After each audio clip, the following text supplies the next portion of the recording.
quanto para a recuperação da informação. O que se pode fazer?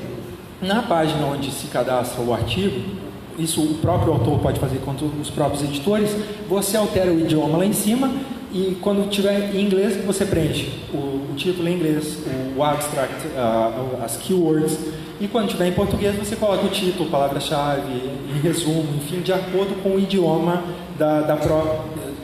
de acordo com os idiomas que a revista costuma publicar. Então é muito importante, há uma riqueza de metadados no escopo do OJS. Ele usa o padrão Dublin Core, que tem uma série de descritores lá que são universais, que funcionam muito bem para descrever elementos e objetos da internet, e a gente faz muito pouco uso dessas funcionalidades do OJS. Bom, do que se trata a visibilidade essencialmente a partir dessas ferramentas indexadoras abertas. O Google Scholar é uma ferramenta de indexação e ao mesmo tempo de recuperação da informação, e ela funciona no sentido do push, aliás do pull. Ela vai buscar informação, ela faz um crawling, ela faz uma varredura em todos os objetos que são postados na internet. Toda e qualquer página HTML, PDF que você posta na internet vai ser lida pelo algoritmo do Google, e ele vai identificar lá, a partir de alguns elementos de descrição, se aquele documento é científico ou não.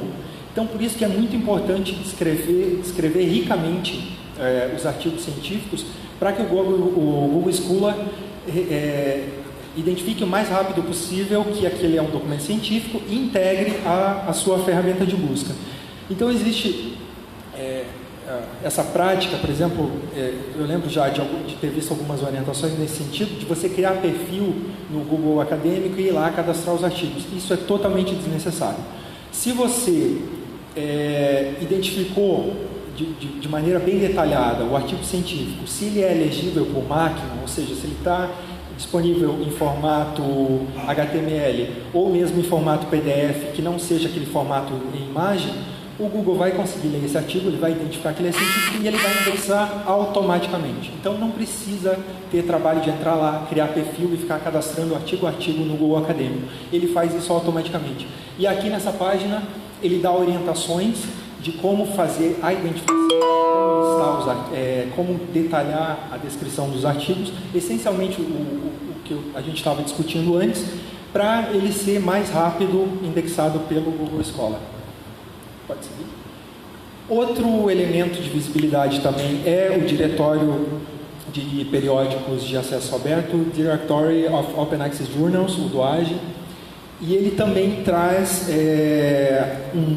uma lista, um cadastro de revistas de acesso aberto. Esse é o critério principal do DOAJ. Mas além dessa lista com dados da revista, ele também permite que você indexe todo o conteúdo relacionado aos artigos. Que você, por exemplo, indexe um sumário de cada número no DOAJ. Aqui também há orientações de como fazer isso. Você pode fazer essa indexação artigo a artigo, ou pode fazer uma importação única de um arquivo XML, caso não tenha sido cadastrado ainda, você faz isso para os números antigos, e para os números novos você exporta um XML e importa a cada número novo no DOAJ. Pode seguir, assim como um artigo aparece indexado. Então, se você, aqui na verdade você não está ganhando em termos de qualidade,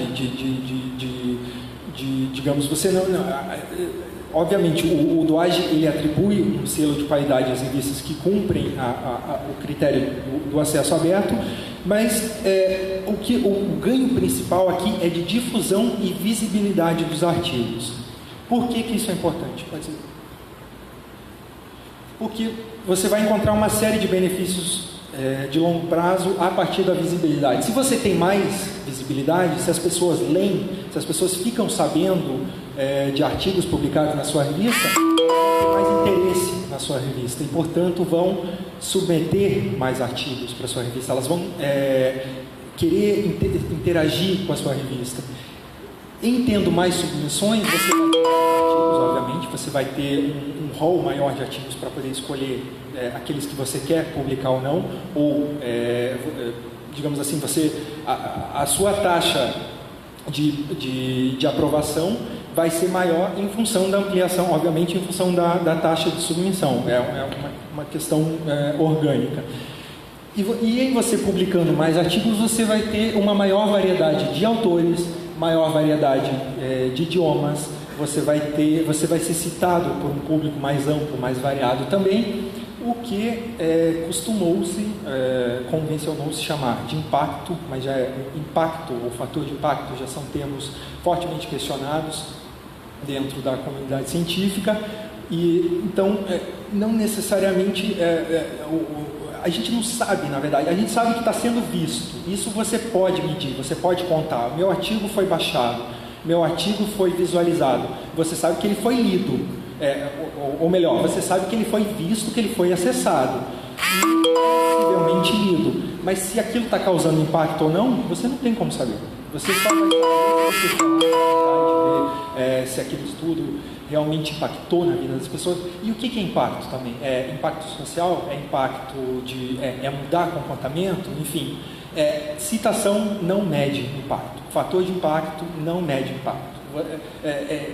Ele mede uma ação que significa que você talvez está chancelando quem você está citando, mas que se aquilo impactou você ou não, impactou seu dia a dia, sua realidade, a sua área, isso é muito difícil de qualificar.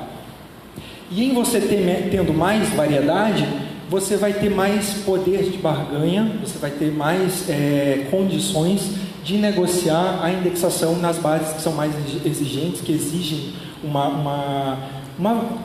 eu prefiro chamar aqui de variedade, de diversidade maior das revistas, que são as nossas latino-americanas aqui, a Redalic e a Cielo, e possivelmente aquelas que torcem o nariz para a gente, a Web of Science e a Scopus.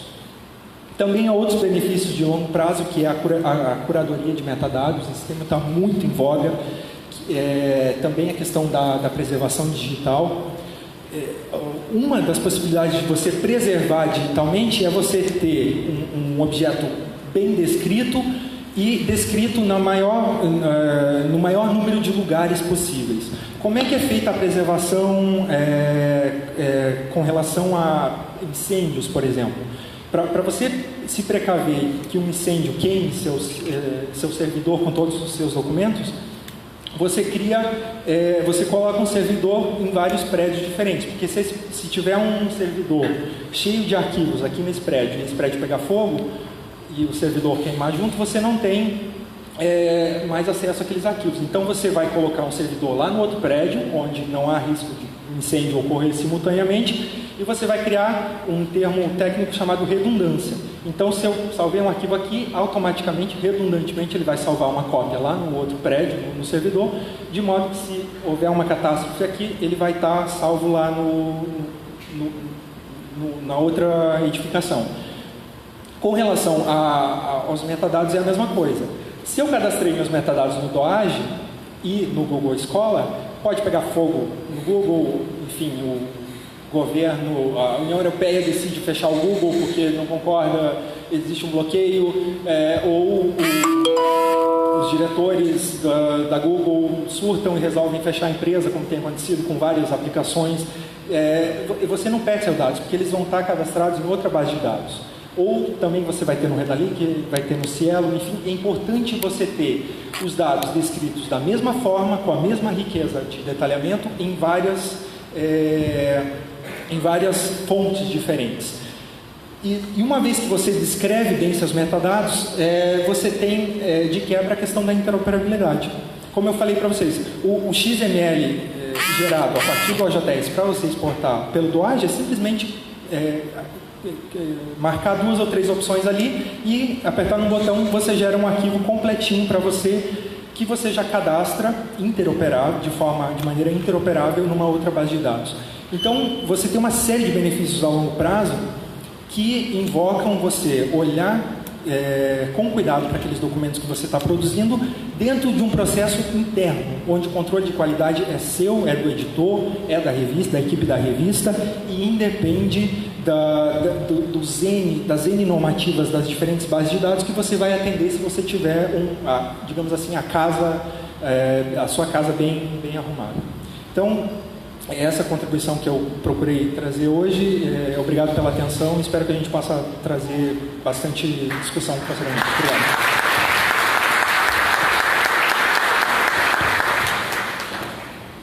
Muitíssimo obrigado, André, pela sua contribuição, e você já falou ali, então estamos de acordo com o mesmo pedido que eu fiz ao professor Piotr, que é a disponibilidade do seu material, né? Se você puder, então, depois passar para a organização, para que ele seja reencaminhado a todos os inscritos. E, portanto, o nosso terceiro apresentador de hoje é o professor Sigmar, está aqui o professor Sigmar, que vai agora iniciar a sua apresentação. À vontade, professor.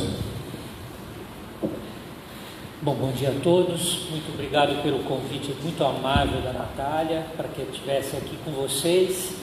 As minhas visitas na UERJ normalmente são na odontologia, né? Eu acredito que é a primeira vez que eu estou vindo aqui sem ser pela odontologia, salvo ter esquecido alguma coisa, mas sempre é um prazer muito grande estar aqui nessa casa, onde eu tenho muitos amigos, e agora fora também da área da odontologia, né? Deixa eu ver se está funcionando. Não, né? Eu vou preferir para você. Pode passar o seguinte. A Natália me fez um desafio, na verdade, né? Quando ela conversou comigo, ela falou assim: eu queria que você fosse falar lá sobre publicação em fluxo contínuo, seriado e a Head of Print. Aí eu parei, pensei e falei: puxa vida, né? Eu normalmente tenho falado de boas práticas, tenho falado de desafios na revista, mas falar de uma coisa assim específica, até porque vocês vão entender na hora que for explicado a Head of Print, por que foi um desafio. Mas eu falei, vamos lá, né? Vamos tentar conversar e vamos ver onde que a gente consegue chegar com isso. Pode passar, por favor? Então, para falar com vocês da seriada, antes que o Ricardo peça, a minha apresentação já está disponível, inclusive se alguém, eu vou deixar para que a Natália já está marcado aí, junto com o guia de boas práticas, que depois eu vou mandar para ela, está disponível para vocês. Se nós lembrarmos que a revista mais antiga do mundo tem 353 anos, que é a Philosophical Transactions, e que ela era feita de forma seriada, tá certo? Eu acho que eu não tenho que falar muita coisa da parte seriada para vocês, porque nós todos conhecemos muito bem como funciona a seriada, de você ter fascículo, ou mensal, ou bimestral, ou trimestral, quadrimestral, semestral, anual. Então ela está bem estabelecida dentro da academia, como é que ela funciona. Então eu procurei focar mais nas outras duas. Pode passar para mim? Então, só para lembrar aqui para vocês que existe um problema muito sério na seleção de artigos, e aí eu agradeço muito a apresentação do Piotr e do André também, porque eles me facilitaram a minha apresentação. Se vocês olharem aqui o segundo trabalho que foi rejeitado, que depois ganhou o prêmio Nobel, né, o Nobel, como quiserem, a Nature, ela rejeitou o trabalho por causa do grande volume de artigos que ela recebe. Aí a pesquisadora não desistiu, mandou para outra revista, e essa revista que levou a ganhar o prêmio Nobel de Medicina. Então veja, um artigo que foi recusado pela Nature, foi para outra revista e ganhou o prêmio Nobel de Medicina.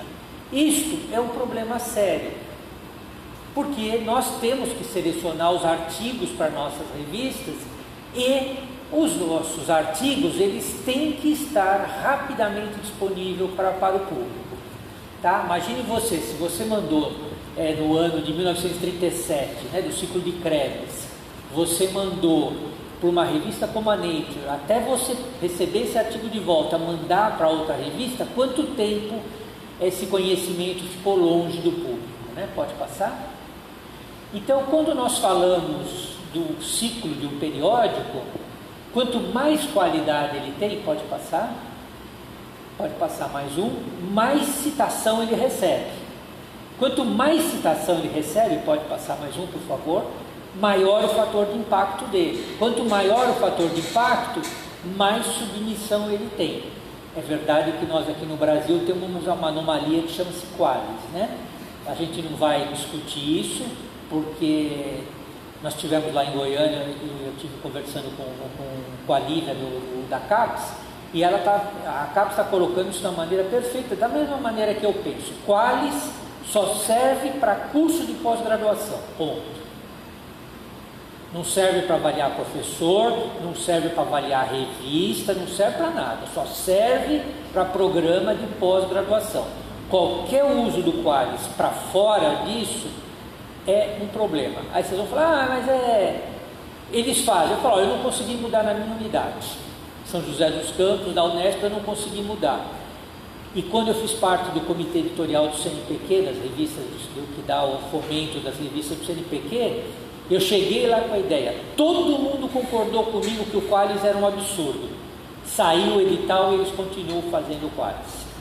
Então, nós não vamos ficar sem ele, não vamos ficar livre dele, mas vamos tentar usar o Qualis somente para programa de pós-graduação, ponto. Então, maior fator de impacto. É óbvio que isso é uma anomalia que nós temos, porque hoje os professores de pós-graduação mandam os artigos para a revista que tem o maior Qualis, porque eles precisam se manter no programa de pós-graduação, né? E aí, quanto maior o fator de impacto, pode passar, mais a submissão, mais rejeição. Conforme eu tenho maior número de artigos, eu posso rejeitar mais, eu vou ter mais qualidade, e aí eu entro num círculo vicioso que vai aumentar a qualidade da revista. Pode passar? Pode passar mais um? E aí, nos desafios do editor, eu digo que ele deve dormir, sonhar e acordar pensando na revista, mesmo que ele não ganhe nada para isso, tá certo? Porque a grande maioria dos editores nacionais não ganham muitas vezes nem obrigado da instituição onde ele tem a revista para ele ser o editor. Pode passar? E ele tem que ter um projeto da sua revista para saber aonde ele quer chegar com a revista. Então, meu projeto pode ser entrar na base Cielo. Meu projeto pode ser entrar no PubMed, pode ser entrar no Web of Knowledge. Meu projeto é atender uma comunidade internacional. Meu projeto é atender uma comunidade nacional. Mas ele tem que saber qual é a missão da revista e aonde ele quer chegar. Tanto que hoje, para quem é Cielo, sabe que você fazer um plano de desenvolvimento, um plano de trabalho na revista é obrigatório. E quando você pede fomento nas revistas, eles também estão solicitando que você tenha um projeto do que você quer fazer na revista. Pode passar? E aí nós chegamos no Arredo ao Print. E aí foi o meu maior desafio, porque para mim, Arredo ao Print é uma coisa totalmente ultrapassada, que não devia nem existir mais.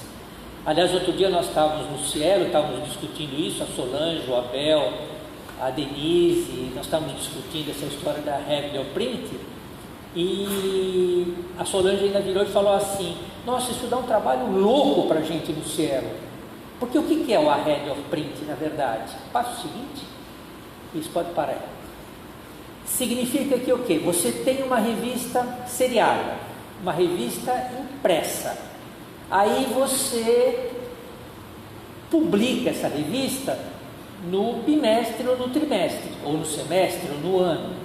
Então, para o artigo não ficar parado, você faz uma publicação online desse artigo, prévia ao fascículo, e disponibiliza online. Tá? Isto é o Arredo ao Print. Então, foi uma maneira que se utilizou para que os artigos não fiquem parados na revista. Aí, como eu tive que estudar o Arredo ao Print para vir falar com vocês, então eu peguei as regras do Arredo ao Print da base Cielo, por isso que está o simbolinho do Cielo ali, né? Que fala o que é o Arredo ao Print, e identifica como aqueles artigos cuja publicação foi adiantada e serão incluídos nos futuros números a serem publicados. Pode passar? O array of print não contém volume, não contém número, não contém paginação, nem data de publicação, somente o ano. Tá? Por exemplo, aqui tem um exemplo para vocês que eu peguei, que está lá no Cielo, né, foi utilizado por eles, um artigo, e se eu quiser citar esse artigo, eu vou escrever que ele foi publicado na Lancet em 2018, em 15 de março, e EPUB Array of Print, tá certo? Para se eu quiser utilizar a citação daquele artigo. Ou seja, é um quebra-galho para revista seriada. É um quebra-galho, porque a revista ela só sai naqueles períodos e para que o artigo não fique parado. Pode passar? Pode passar? E aqui eu copiei um esquema da Solange, né, de uma apresentação da Solange, que mostra como que o Cielo coloca o esquema do Array of Print. Então o artigo ele é submetido, foi super abordado aqui, tem o processo de produção, aí ele é colocado a Array of Print online, ele não é impresso, ele é somente online, e aí o editor vai fechar o número, o fascículo, e aí ele escolhe quais são os artigos que tem. Então aquele artigo que é a Array of Print, ele dá um trabalho dobrado para a base, porque aí eles têm que readequar aquele artigo para ele entrar no número da revista. Agora, se nós achamos que o Array of Print é uma solução legal e uma solução que foi inteligente para que os nossos artigos não fiquem parados, por que não fazer publicação contínua? Pode passar? Aí vamos falar sobre a publicação contínua, que o objetivo, pode pôr o outro também, que o objetivo principal é acelerar o processo de comunicação. Porque o que acontece na publicação contínua? Quando o artigo é aprovado pelo editor, ele imediatamente é colocado à disposição dos autores, do público, à disposição do público. Ou seja, ele não fica seguro, ele não fica preso a um fascículo, não fica preso a um período de publicação. Tá? Pode passar. Ele tem um problema, né? A publicação dele é essencialmente eletrônica, aí não pode mais ter a impressa, ele tem que ser eletrônico, porque os artigos, conforme eles vão sendo aprovados, eles vão sendo disponibilizados na página. Aí vocês vão fazer a pergunta mais clássica que tem: puxa, então eu não posso, eu tenho lá um grupo de pessoas que gosta de ler a revista, eu não posso publicar? Não posso fazer de forma impressa? Lógico que pode, não tem problema nenhum fazer de forma impressa, tá? Só que a revista que você faz, eu vou mostrar para vocês a revista que eu era editor, como é que nós mudamos para publicação contínua. Você pode continuar fazendo o impresso, só que diferente da forma contínua que você faz. Então, quando você publica de forma contínua, a organização dos artigos, além de respeitarem as seções, se ele é artigo original, se é caso clínico ou assim por diante, eles vão ficar organizados no sumário eletrônico, obedecendo a regra sempre do artigo mais antigo para o mais recente. Então, no ano de 2019, o primeiro artigo aprovado para publicação vai ser o artigo número 1 daquele ano, e assim por diante. Pode passar? Aí surge um outro problema, que nós estávamos em Goiânia, teve um editor que brigou com a Solange até sobre isso, nós estávamos apresentando lá, que ele fala assim que quando nós fazemos publicação contínua, o artigo perde a paginação, ele não tem mais página. E ele falava que ele é contra isso. E a gente explicou: olha, isso é uma questão de norma internacional. Tá? Se você quiser fazer uma separata do artigo impresso e colocar a página, você coloca. Mas na publicação contínua, ele não tem página. Ele recebe um identificador eletrônico que é chamado de Location ID, que é um padrão internacional. Agora, como é que você coloca esse Location ID? Como você quiser.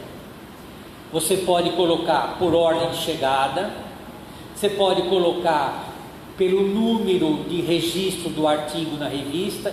Então o artigo que o Zé Ricardo mandou é o artigo número 572, esse pode ser o Location ID do artigo do Zé Ricardo, tá? Ou você pode colocar o DOI da revista, que aí já fica difícil, porque o DOI normalmente é um número grande para você identificar. Não recomendo que façam isso, tá? Mas você precisa colocar um exemplo de identificação. Aqui está, por exemplo, o exemplo, né? O Cielo, como está em inglês, né? Cielo Journal, né? Como falam os dos hemisférios norte, né? 2018, volume 10, e que identifica o Location ID, e aí o número 51.467, que provavelmente as bibliotecárias do Cielo devem ter pensado no número daquele artigo que recebeu lá. E deve ser único. Uma vez que vocês dão este número para este artigo, ele não pode ser repetido. Ele não pode ser repetido, tá? Aí os números vão crescendo de forma sequencial. Pode passar?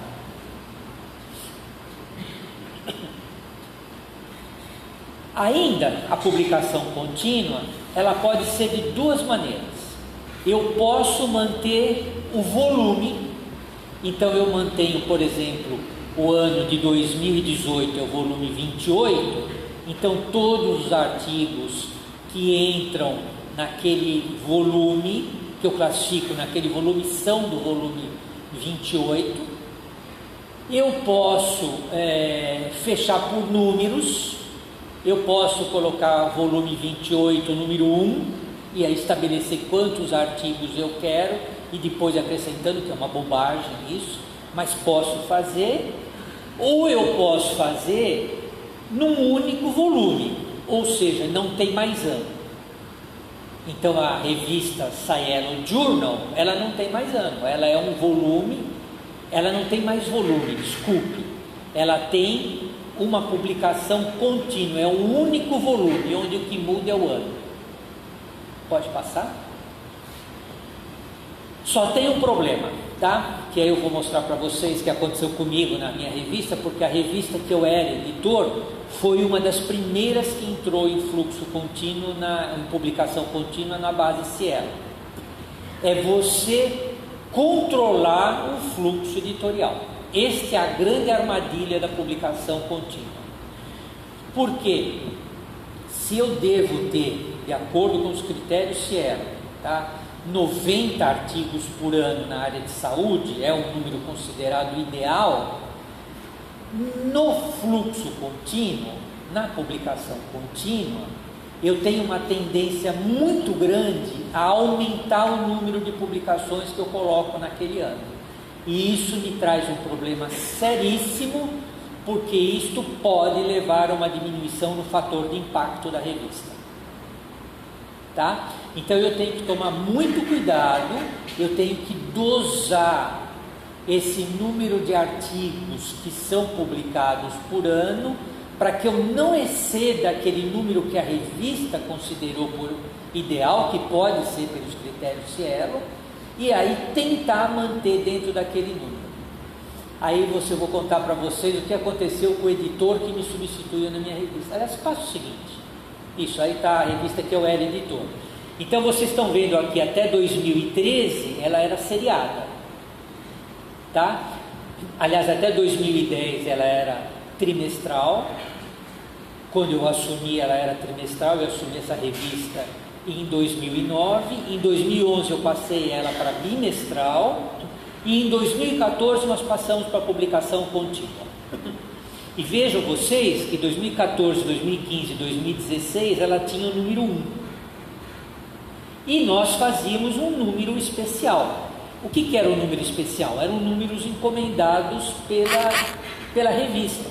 Então eu tinha uma determinada área que eu tinha interesse em publicar um número especial com artigos daquela área, eu convidava um editor adjunto para coordenar esse número especial, ele convidava pessoas para escreverem artigos, não necessariamente de pesquisa, a grande maioria era do estado da arte, daquele assunto, e que aqui entre nós é o que dá o maior número de citação na revista, revisão sistemática, estado da arte, é isso que aumenta realmente a citação da revista, e nós fazíamos esse número especial. Ele entrava no fluxo contínuo da revista, só que nós imprimíamos este número especial, ele era também impresso e ele era distribuído na reunião da nossa sociedade, que ocorre uma vez por ano, no mês de setembro, no estado de São Paulo. Tá? E aí vocês podem ver que a partir de 2017 se suprimiu o número, o fascículo, não tem mais, agora é só volume, porque se entendeu na revista que isso era o método melhor para fazer. Mas aí eu vou contar para vocês o que aconteceu com o editor que me sucedeu. O editor que me sucedeu, eu falei para ele, olha, cuidado com o fluxo contínuo. Na época que nós começamos a fazer fluxo contínuo, publicação contínua, eu recebi uma média de 2 artigos por dia, 365 dias por ano. Então eu recebi uma média de 700 a 750 artigos por ano, que é muito fácil de 750 tirar 90 para publicar, né? Eu consigo artigos bons para publicar. Aí ele começou, quando ele pegou o primeiro ano dele, ele se entusiasmou, e eu deixei a revista com fator de impacto 0,8, né, no Web of Knowledge. Ele se entusiasmou, e aí ele começou a publicar artigos. Então aquela média que nós estávamos mantendo de 90 artigos, ele passou para 120. O que aconteceu com a revista? Baixou para 0,4 no fator de impacto. Aí ele começou a se atentar com isso e começou a controlar esse fluxo. Aí ele ficou tentado uma outra vez em fazer a seguinte coisa: bom, eu consegui os 90 artigos do ano de 2018, então agora em novembro de 2018 eu vou começar a publicar o ano de 2019. Perfeito, né? Só que vai chegar uma hora que vai bater 90 em 2019, mais ou menos em setembro de 2019. E aí como é que ele vai fazer 2020? Ele vai começar no 2020 em outubro? Então não tem jeito. Quem tem fluxo contínuo tem que ter um controle, o editor tem que ter um controle do aceite de artigos, ou seja, ele vai ter uma revisão mais pesada para ter aquele número que ele é considerado ideal para os artigos. Ou um pouco mais, um pouco menos, mas não fugindo daquele fluxo que é o ideal. Pode passar?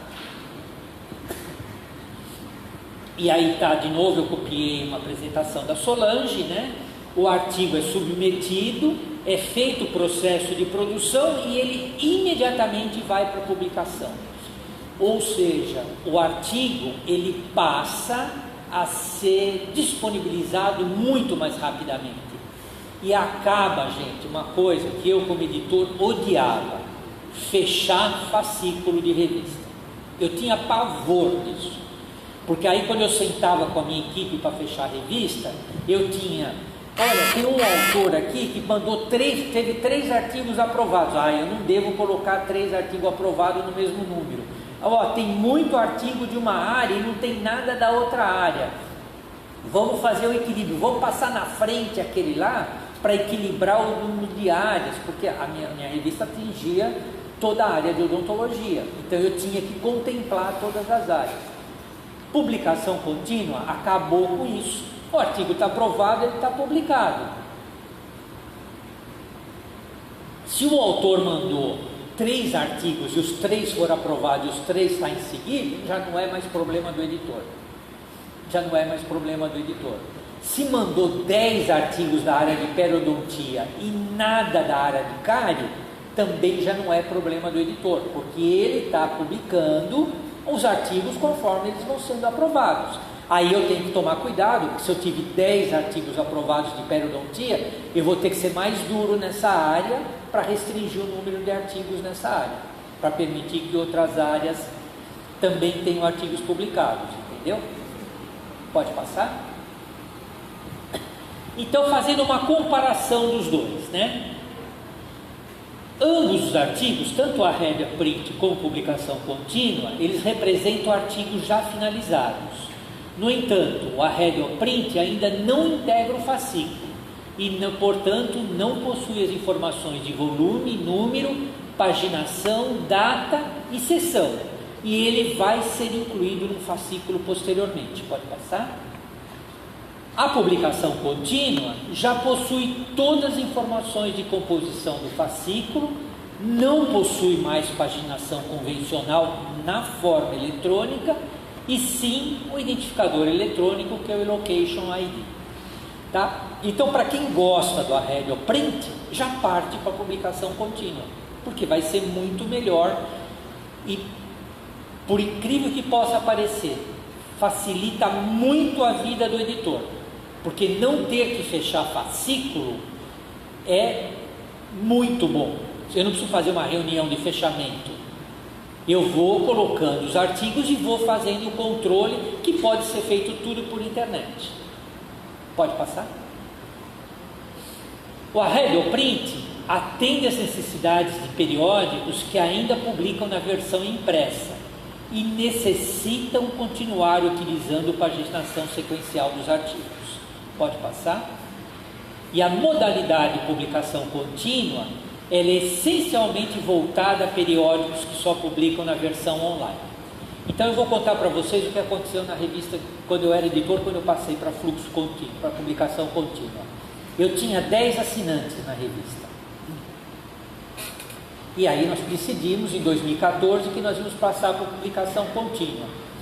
E aqueles 10 assinantes tinha duas hipóteses: ou devolvíamos o dinheiro, que a sociedade não quis, não, o dinheiro entrou, não vamos devolver. Então tá, então faz uma impressão por demanda, vai numa gráfica menor, eu não preciso daquela gráfica para tirar um número de 2.000, 3.000 produções, eu fazia 15, que depois eu reduzi para 12, e depois eu reduzi para 11, que era 10 para mandar e uma para deixar na sociedade. Aí sabe o que a sociedade fez depois de um tempo? Pegou todas essas que tinha e distribuiu em umas reuniões anuais. Então faz uma impressão por demanda, muito mais barato e sem causar ônus para a publicação contínua que nós estamos fazendo. Pode passar? Mas a publicação contínua também apresenta alguns probleminhas, né, que a gente tem que contornar. Por exemplo, submeter a revista na plataforma Lattes, né? Plataforma Lattes, o problema que é essa plataforma Lattes. Eu tive numa reunião outro dia com o coordenador da plataforma Lattes e eu falei o que eu falo para vocês. Isso aqui é um elefante branco, a plataforma Lattes. É uma maravilha, a ideia é uma maravilha. A ideia é uma maravilha, mas é um elefante branco que não caminha. E quando dá um passo para trás, faz um monte de coisa, dá um passo para frente, faz um monte de coisa e dá 2 passos para trás. Tá? Vocês vejam o exemplo que nós temos do ORCID, né? O ORCID, o ORCID, como queira. É uma maneira de identificar o artigo que vale no mundo inteiro. Quando eu assumi a presidência da ABEC, há mais ou menos 10 anos atrás, não, minto, há 16 anos atrás, o pessoal da Crossref teve numa reunião no CNPq em Brasília, que por acaso eu estava naquele dia conversando com o pessoal da Crossref e eu participei dessa reunião, e o pessoal da Crossref pediu para o CNPq: olha, nós queremos que a plataforma Lattes converse com o ORCID. 16 anos atrás. Foi a primeira instituição que foi convidada a conversar com o ORCID. 16 anos e ela ainda não conversa. Tá? Dizem que vai, mas vamos aguardar. Tomara que não leve mais 16. E olha, para quem trabalha com ORCID é maravilhoso. A Unesp trabalha. A minha bibliotecária-chefe, as bibliotecárias da Unesp, toda vez que eu publico um artigo que aparece nome Unesp, elas já jogam no ORCID e já vai para todas as bases que o ORCID conversa. Aparece no Elsevier, aparece no Research ID, é uma maravilha, e eu não tenho que ficar digitando em todos os lugares, tenho que digitar somente no Lattes, porque ele ainda não conversa com o ORCID. Então, quando eu submeto, pode passar o seguinte, aparece aqui, né? Eu coloco o DOI do artigo, aparece a identificação e dependendo de quem fez o DOI, não aparece aquele campo do lado do que está marcadinho em vermelho. Ali aparece o fascículo e do lado que é o número do location ID, ele não aparece. Pode passar. Aí se você fecha, ele manda voltar. Então você tem que completar aquele número. Então aí você completa ou colocando o location ID ou colocando um número qualquer de página para que você possa finalizar o processo e colocar na plataforma Lattes. Tá? Muita gente reclamou isso, por isso que a gente tem colocado, né, essa apresentação para dizer que isso é um problema de quem fez o DOI. Então, ou você coloca o que é o correto, o location ID, se você souber, se você não souber, coloca o número de página que você imagina para você possibilitar a inclusão na plataforma Lattes. Pode passar? E aí nos desafios do editor, né, eu quero deixar bem claro para vocês que o editor não é perfeito e nem deve ser. Algumas vezes ele vai cometer erros porque parte do processo é subjetivo e é muito complexo, principalmente para gente que não vive exclusivamente a parte de editoração científica. Pode passar? E o editor, ele não deve ficar passivo esperando submissões. Pode passar? Ele tem que ser, aqui eu estou falando o que ele não deve fazer. Então ele tem que ser proativo e ganhar oportunidades. E fazer publicação contínua, pode passar o seguinte, é uma maneira de priorizar, de melhorar a qualidade das revistas. Porque a publicação eletrônica, ela permite que você coloque outras informações, que você possa ter hiperlinks, você possa clicar nas referências, buscar as referências quando você clica, pode passar. Você pode clicar as imagens, você pode colocar uma figura e quando você clica nela, você vai buscar uma informação mais detalhada daquela imagem. Mudou a publicação científica. Levou 300 anos para mudar a publicação científica. Nós temos a oportunidade de fazer parte dessa mudança. Não percam o bonde da publicação contínua, tá? Porque a velocidade da publicação é importante e essa tendência é mundial, como é a tendência do acesso aberto. Pode passar? E aí, para encerrar para vocês, eu queria deixar uma frase do mestre Chico Xavier, né?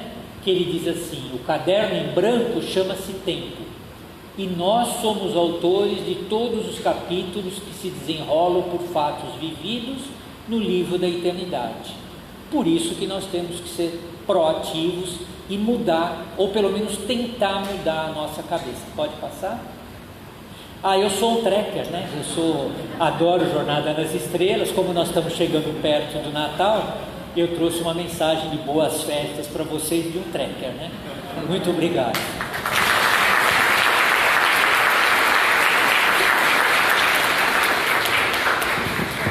Muito bem, professor Sigmar, muitíssimo obrigado pela sua exposição. Já disponibilizou o material também para que fique de acesso a todas as pessoas. Agora são 12h10, nós estamos dentro do nosso horário, mas eu sei que nesse momento a gente está preocupado em indexar a fome no restaurante. No entanto, ainda há 20 minutos para a gente fazer algumas rodadas de pergunta e aproveitar a presença de todos os nossos expositores aqui na casa.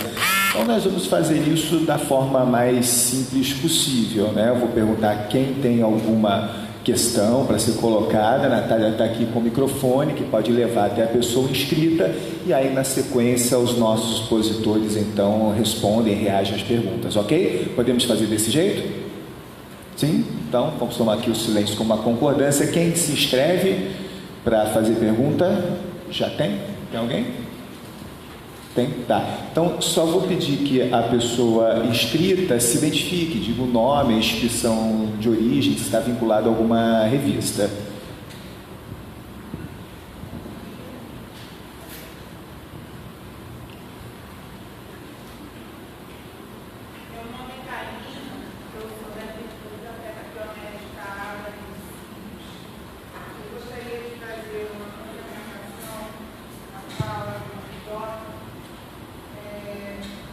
Alô?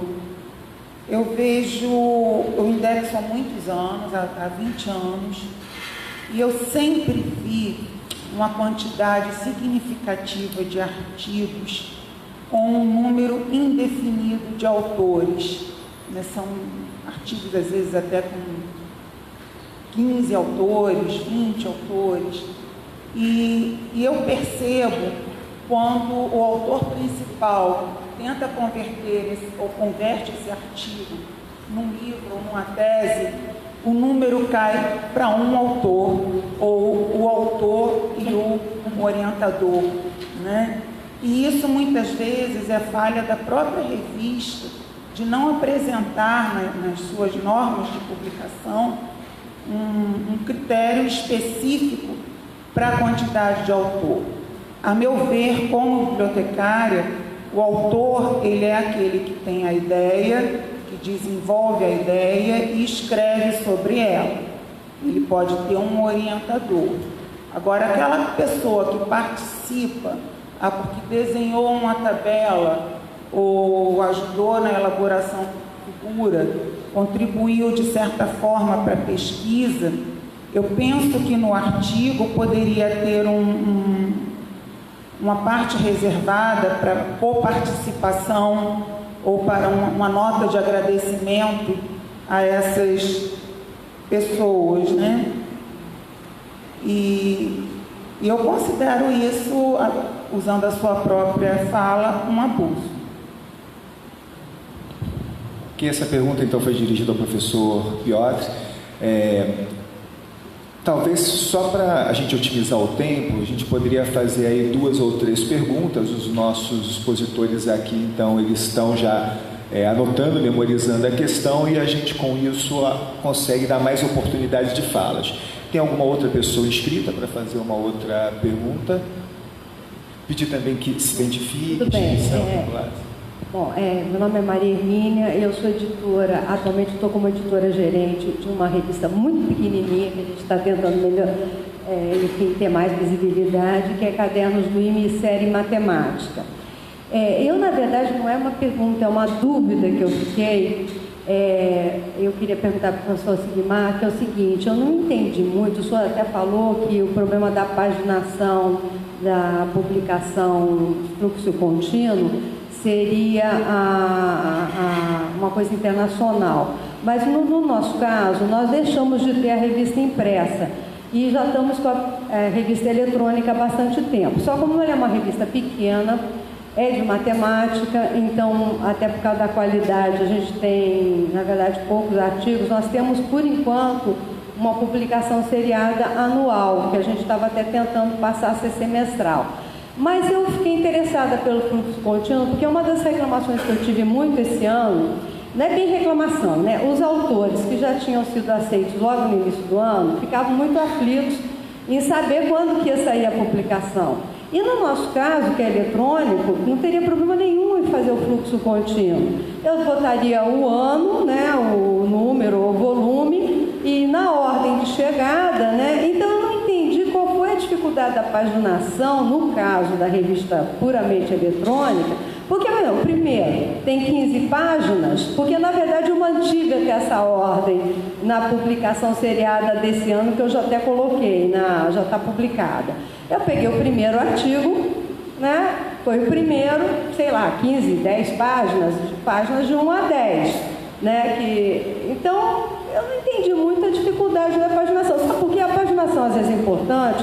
Quando você tem uma citação, uma referência, né? Principalmente, às vezes você tem um outro autor que você está querendo, ou você quer citar, e às vezes você quer citar uma coisa específica, você muitas vezes cita não só a referência, como a página que você está vendo. Então, fiquei nessa dúvida, porque eu acho, por exemplo, que a nossa revista até poderia seguir esse fluxo contínuo. Eu poria a primeira, depois o segundo artigo, mas eu ia seguir a ordem da paginação. Seria mais uma questão aí de conversar aqui com a Aduerja, a questão da plataforma de computação e a questão do DOI, porque aqui, pelo menos a instrução que eu recebi, é que eu tinha que fechar a edição para solicitar o DOI. Então, eu tenho feito esse procedimento. Mas no fluxo aí contínuo, seria só uma questão de informática, né, de como que o pessoal da informática vai resolver, de você poder ir inserindo paulatinamente os artigos, ou na hora que você quiser. Muito obrigado. Vamos fazer então uma terceira questão para fechar essa primeira rodada. Quem mais inscrito? Tá. Boa tarde a todos, meu nome é Roberta Cerqueira, sou editora da revista História Ciencial de Manguinhos. Eu tenho duas questões, uma para o André e outra para o Sigmar. Para o André, em relação à indexação, você falou de um modo geral, foi super interessante, especialmente para as revistas que estão começando a buscar indexadores. A minha pergunta, André, existe um manual ou alguma orientação para você, dependendo da área da revista, buscar um indexador de acordo com o seu tema, ou que vai indexar melhor a sua revista, onde essa revista poderia procurar, se existe. É claro que dentro da área você vai olhar para aquela revista mais conceituada, que publica dentro do teu escopo, e vai ver os indexadores que ela está. Mas existe você daria alguma recomendação de como procurar um indexador ideal, pensando também nessas diferenças geográficas, né? Às vezes o editor fica muito preocupado, e é pertinente a preocupação com a indexação, mas talvez uma revista em idade média, mediana ou início, talvez tenha que olhar para um indexador mais próximo, porque eu vejo às vezes muitos editores ansiosos, eu tenho que entrar no Cielo. Tem mesmo, mas pode olhar ao redor e de repente começar. Eu queria te ouvir um pouquinho sobre isso. Em relação à tua apresentação, Sigmar, eu fiquei com uma dúvida em relação à publicação contínua. Eu queria que você comentasse em relação a autores e leitores, se você percebeu alguma resistência, como você avançou nessa conversa em relação a eles. E se você disse que tinha 10 assinantes, desses assinantes, eles sumiram completamente em relação a quando você começou a publicar, quando você começou a fazer a publicação contínua, ou teve algum assinante, ou você se preocupou em ter uma revista impressa, você imprimiu todos os artigos daquele ano, ou se isso definitivamente sumiu e não usa mais?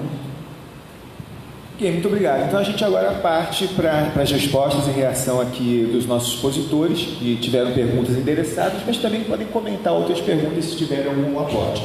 Começando pela ordem, professor Piotr.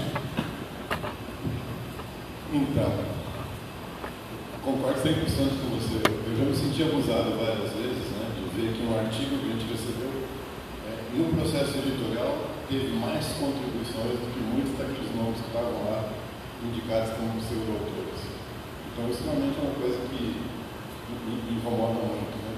Incomoda muito, deixa a gente indignado. Então, o plano ético está caracterizado. Tem duas coisas que pode fazer. Algumas revistas simplesmente limitam. Só pode ter 5 autores e pronto. A outra é a tabela da Geraldina, ou a tabela derivada da Geraldina, que lá tem uma pontuação para cada tipo de contribuição.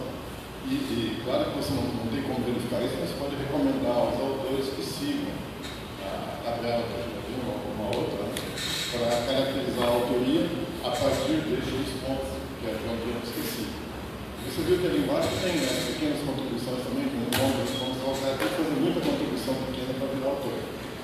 E aqueles que não fizerem autores, se for uma contribuição realmente relevante, vão ter um agradecimento no final pela contribuição do trabalho.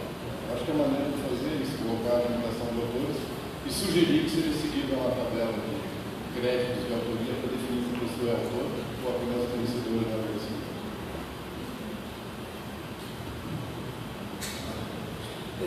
Então, eu vou responder a Roberta e vou ser metido de comentar. Desculpa as duas questões, porque o importante são coisas que a gente trabalha muito na minha área. Assim, Roberta, eu não conheço alguma orientação universal, assim, transversal a todas as áreas. No caso da saúde, especificamente, a BIREM sempre foi muito ativa. Assim, é o que me vem à cabeça mais rapidamente. Na criação de material instrucional para as revistas, para as editoras, para o pessoal que dá background na educação. Mas eu deixei de acompanhar um pouco e eu acho que, de fato, eu não tenho visto ultimamente material da BIREM se orientando. Ele sempre dava orientações de bases, de indexadoras e tal, e eu não tenho visto. Eu acho que talvez porque criaram muitas bases e aí ninguém mais teve condições de acompanhar. Aqui na UERJ, quando eu estava dando suporte aqui, a gente fazia um trabalho individualizado. Por exemplo, o editor pedia alguma orientação de determinada área do direito, por exemplo, a gente fazia um levantamento específico para a revista, identificando as principais bases e o caminho para cada uma delas. Mas é um trabalho assim, muito interno, de equipe e tal, amplo, de forma ampla, ainda não cheguei a visualizar. Talvez até uma indicação de um trabalho a ser feito bacana. Quanto à pergunta dos autores, como só o que o Piotr já colocou, existe um consórcio chamado CASRAI, C-A-S-R-A-I, que define padrões abertos para a identificação de contribuição de autores. Então eles dizem lá, eles chamam de taxonomia das contribuições, algo assim, na tradução literal, que você pode identificar fulano de tal auxiliou na revisão do artigo, fulano de tal auxiliou na coleta de dados. E eu acho que só o fato, aí bem a ideia que o Piotr colocou, se a revista exigir que os autores definam lá sobrenome deu tal contribuição, sobrenome tal, acho que isso já limita um pouco as práticas possíveis, a gente pode chamar. Aí, se a pessoa tiver que identificar ali, eu fiz tal coisa, ela tem um grau de responsabilidade com relação a tudo.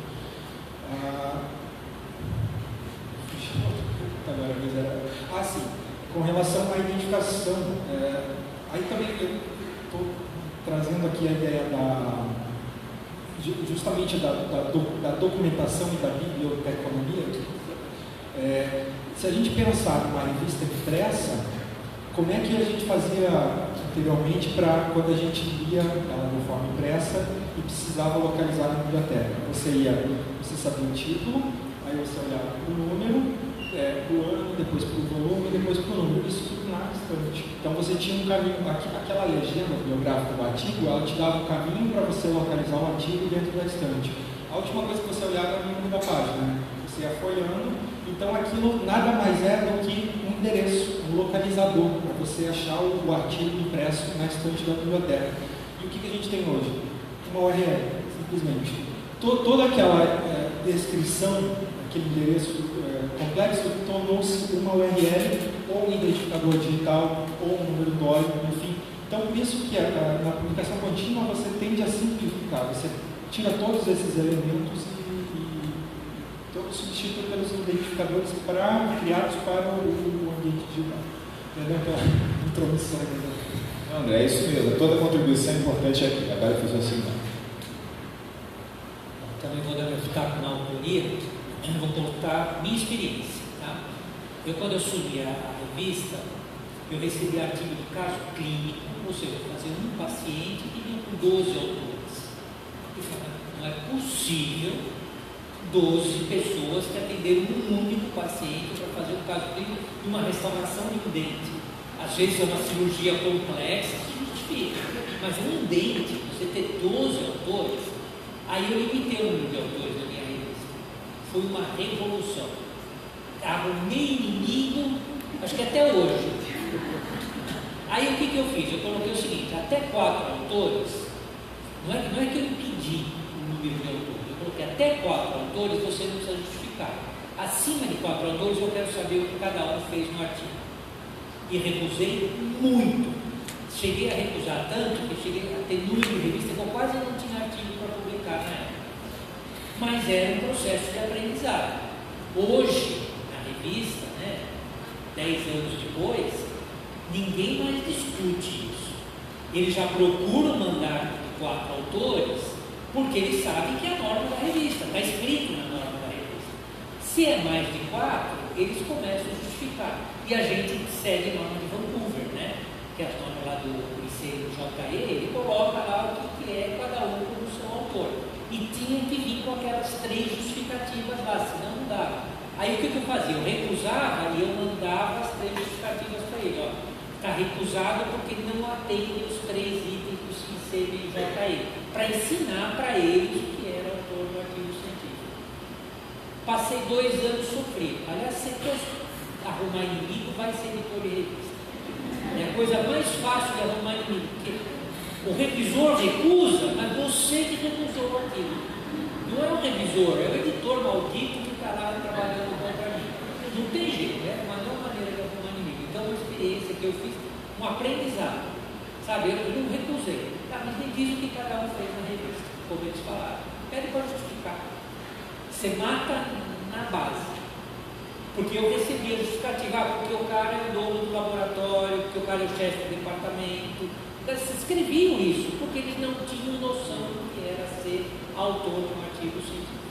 Aí quando eu começava a mandar as normas de Vancouver, eu fui ensinando o meu público o que é ser autor de um artigo científico. E isso faz parte do ser editor também, né? Você tem que ensinar a sua população de acordo com o que você quer que a sua revista saiba. Tá? Bom, aí a relação Maria Emília, né, da paginação, o André já falou, já explicou, né? É questão até de uma normativa que tem de você não precisar mais colocar número de páginas. Eu até já tive algumas discussões com a Solange sobre isso, né? É assim, eu acho que se é tão importante colocar o número de página, coloca, mas não na referência, nunca na referência. Agora, nunca sequencial, como eu entendi que você falou.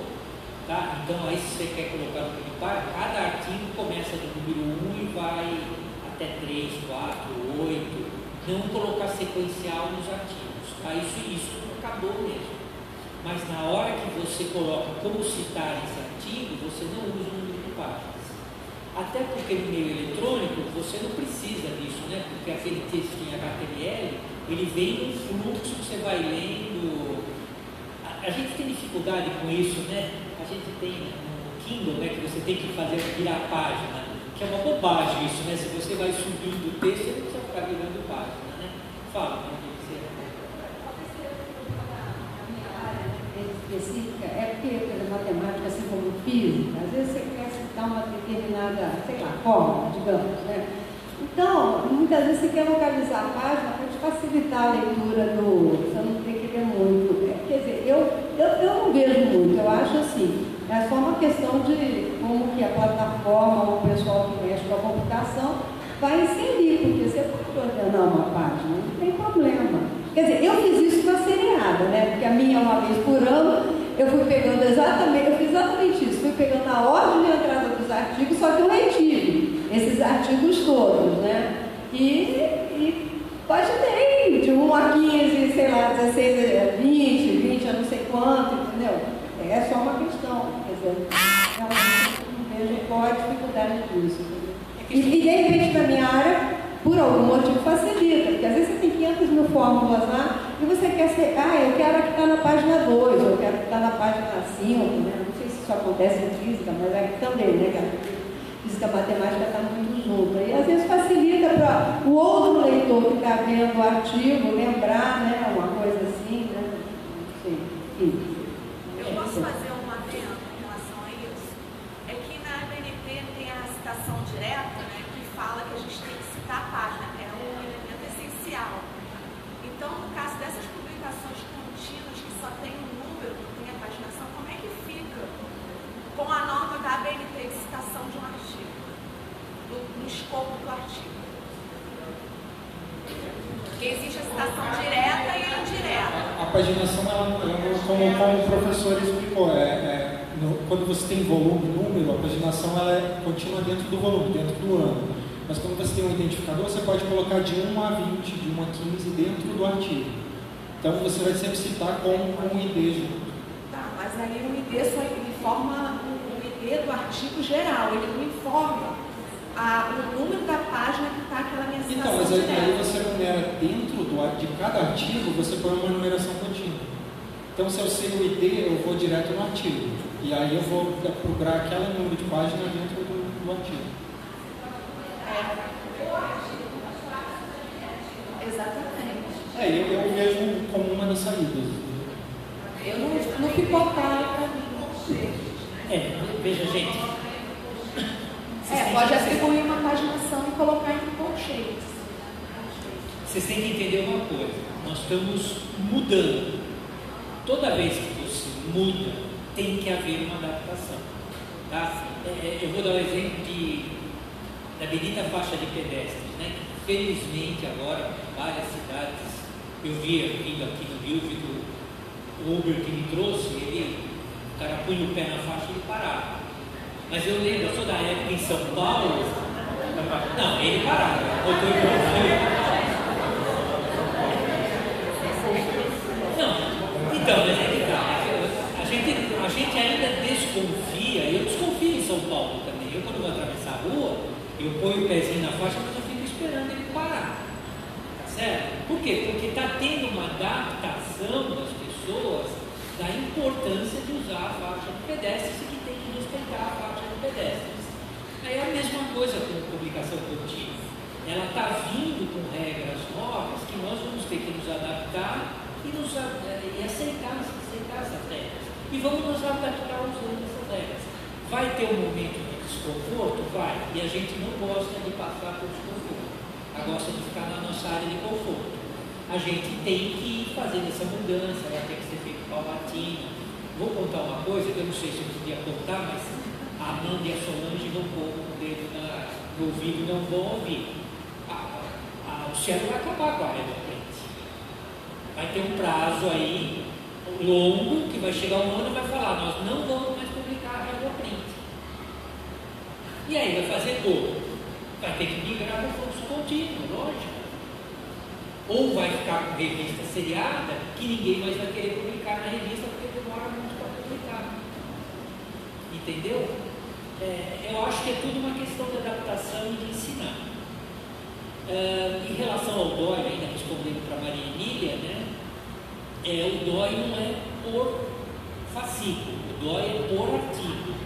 Tá? Então é óbvio que para a instituição, agora eu entendo o ponto de vista da instituição, é mais fácil ela pagar por conjunto.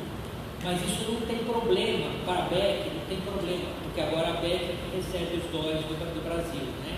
A instituição pode comprar um lote de DOIs e ir usando. A hora que acaba, compra um outro DOI, não tem problema nenhum. Foi um acordo que eu fiz enquanto presidente da BEC, né? Eu consegui fazer com a CrossRef, e essa possibilidade de comprar por lotes resolve o problema. Então você pede lá 10 DOIs, a hora que acabou os seus 10, aí você entra a Constituição, porque tem que fazer todo aquele processo, empenho, que é uma porrinação para a gente, né? Mas é necessário, tem que fazer. Então a BEC possibilita que você compre por lotes. Então resolve esse problema do DOI, se essa é a sua dúvida, pelo que eu entendi. Tá? Agora voltando para a Roberta. Oi, Roberta, prazer em vê-la de novo. A Roberta é uma parceira da BEC, nós estamos sempre juntos lá, né? Então, em relação a autores, os autores amaram quando nós passamos a publicação contínua. Às vezes eu falo fluxo, né? Porque eu falava fluxo contínuo, e às vezes eu conversava com os editores, e falava, fluxo, mas a minha revista é fluxo contínuo. O que você entende por fluxo contínuo? Ela sai, todo mês sai um número, cada 2 meses sai um número. Então a gente mudou para publicação contínua, e eu ainda às vezes falo errado, porque o termo é publicação contínua, que você publica de forma contínua. Não é o fluxo, mas é a publicação que é de forma contínua. Os autores amaram, porque os artigos começaram a ser disponibilizados antes. Tanto que, de imediato, dobrou o número de submissões para a revista. Foi um susto mesmo. Nós tivemos 2 picos grandes na revista, né? Primeiro, quando ela entrou na Web of Knowledge, e segundo, quando a gente passou para a publicação contínua. Porque dobrou o número de artigos que a gente recebia na revista. A gente conseguiu depois um outro, quando nós conseguimos uma indução, aí vou eu falar do Qualis de novo, né? A minha revista, pela base Qualis, ela seria B2, a gente conseguiu uma indução para A2 na área.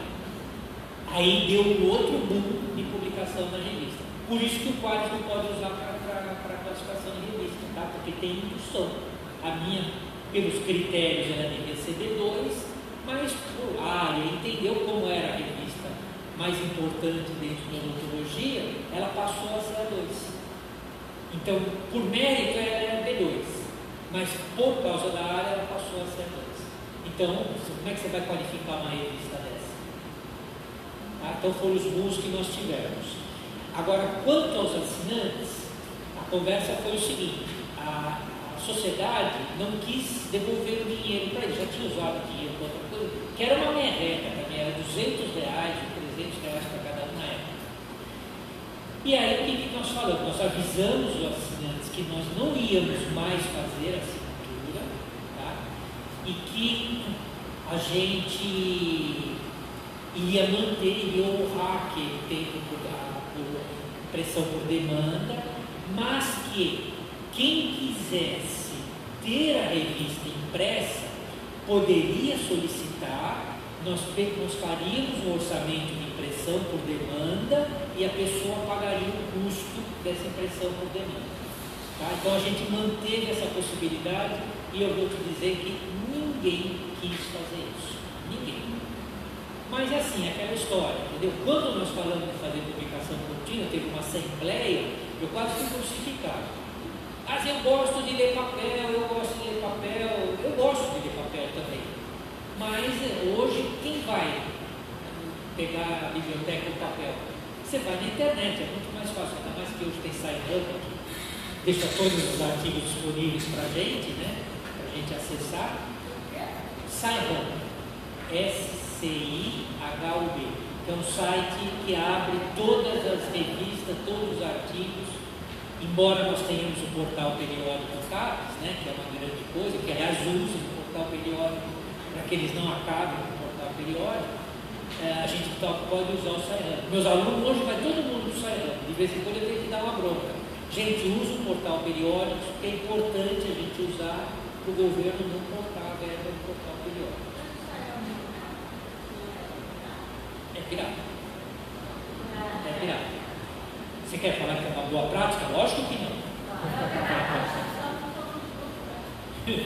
Não, não é. Mas é uma maneira de a gente também trabalhar contra esse império das editoras, né, que vendem os artigos a preços abusivos.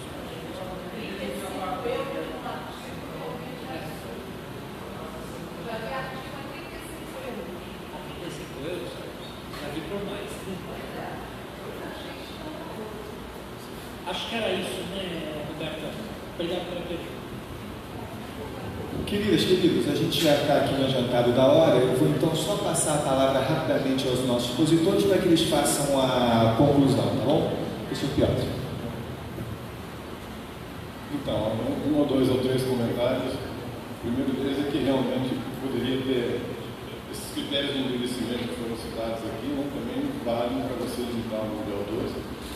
Agora, inclusive, além, eu acho até do que o professor Guimarães disse, tem revistas que pedem que você especifique o corpo do artigo, né, que o cara fez, não é justificado pelo tutor só. Além disso, o tutor do próprio artigo, dizer, fulano fez isso, fulano fez aquilo, igual os créditos que rolam no cinema.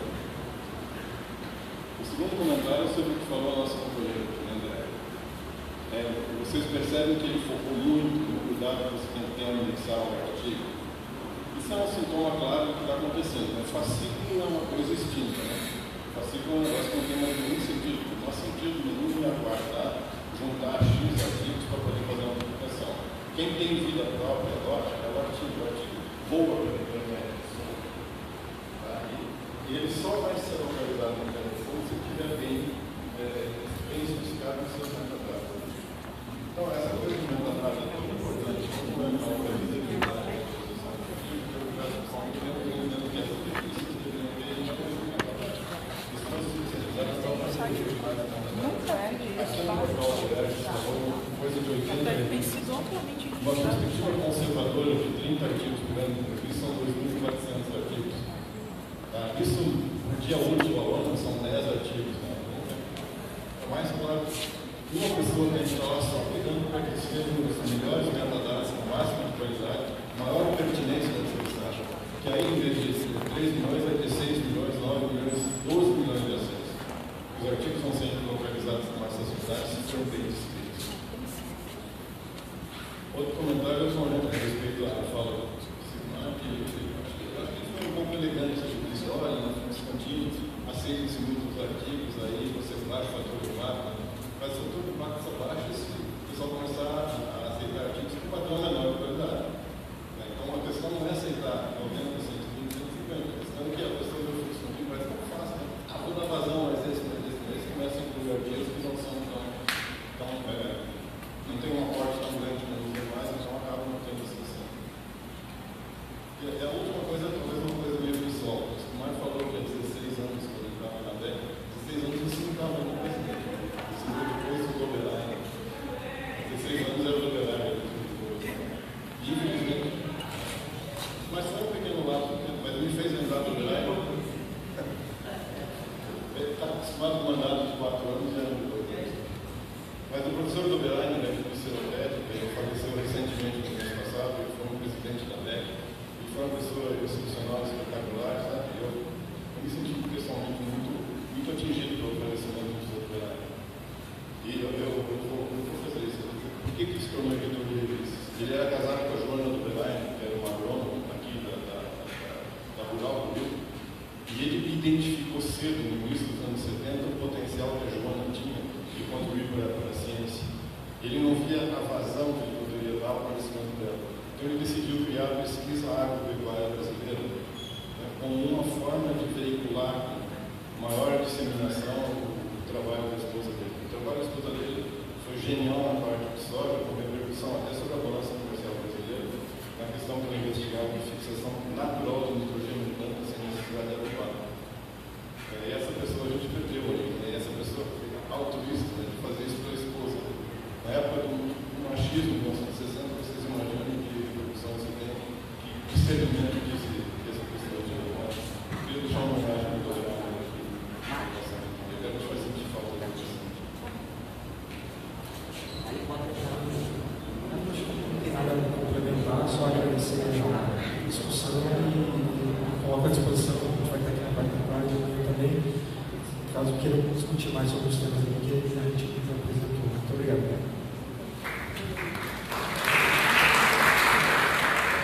Bom, também enganado, eu peço desculpa aí a Marilinha, porque pessoalmente eu errei a matemática. Eu fui presidente, você acha que eu fiz o cálculo de 4, realmente esses 2 é exatamente a metade. Desculpa por isso. Estou muito feliz de estar aqui com vocês. Peço desculpa pelo ter chegado em cima da hora daqui, mas meu voo atrasou. E eu não sei porque meu caminho do Uber, eu saí antes da solenidade e elas chegaram antes que eu. Alguma coisa aconteceu. Exatamente, eu tenho que chegar a participar. Qualquer coisa escrevam, tem um e-mail na apresentação, vai ficar para vocês. Podem escrever, que eu respondo relativamente rápido dúvidas que vocês têm. Tá? A gente está para ajudar, porque nós nos ajudando é que a gente vai crescer e vai ter editores de peso